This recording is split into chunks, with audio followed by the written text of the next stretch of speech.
नमस्कार मंडळी, कसे आहात तुम्ही? ठरलं तर मग मालिकेबद्दल एक मोठी अपडेट समोर आली आहे. गेली 3.5 वर्ष ही मालिका रसिक प्रेक्षकांच्या मनावर अधिराज्य गाजवत आहे.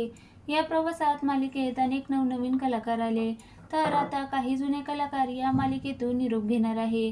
साक्षी शिकरेची भूमिका साकारणारी लोकप्रिय अभिनेत्री केतकी पालव लवकरच या मालिकेतून एक्झिट घेणार आहे. त्यामुळे केतकीची रिप्लेसमेंट म्हणून साक्षी शिकरेची भूमिका कोण साकारणार याकडे प्रेक्षकांचं लक्ष लागलं आहे. ठरलं तर मग मालिका सुरू झाल्यावर सुरुवातीला ही भूमिका अभिनेत्री मीरा जगन्नाथ साकारत होती. त्यानंतर मालिकेत केतकीची एंट्री झाली. गेली 3 वर्ष केतकीने साक्षीची भूमिका प्रचंड गाजवली, पण आता लवकरच तिच्या जागी एका नव्या अभिनेत्रीची वर्णी लागणार आहे. तिने स्वतः याबद्दल एका मुलाखतीत खुलासा केला. केतकी सध्या नाटकाच्या प्रयोगामध्ये व्यग्र असल्याने तिने हा निर्णय घेतला आहे. याशिवाय मालिकेतील आणखीन एका अभिनेत्याची एक्झिट झाली आहे.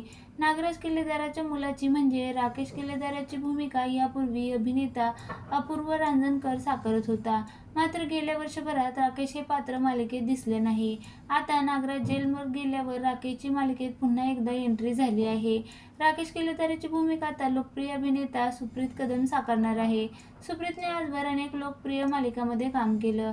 सावळ्याची जणू सावळी, नकळत सारे घडले, लग्नाची बेडी, काव्यांजली या लोकप्रिय मालिकेमध्ये सुप्रीत झळकला होता.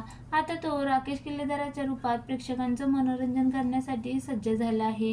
गेल्या काही दिवसांपासून राकेश सायली अर्जुनवर गुपचूप लक्ष ठेवत असल्याचं पाहायला मिळालं.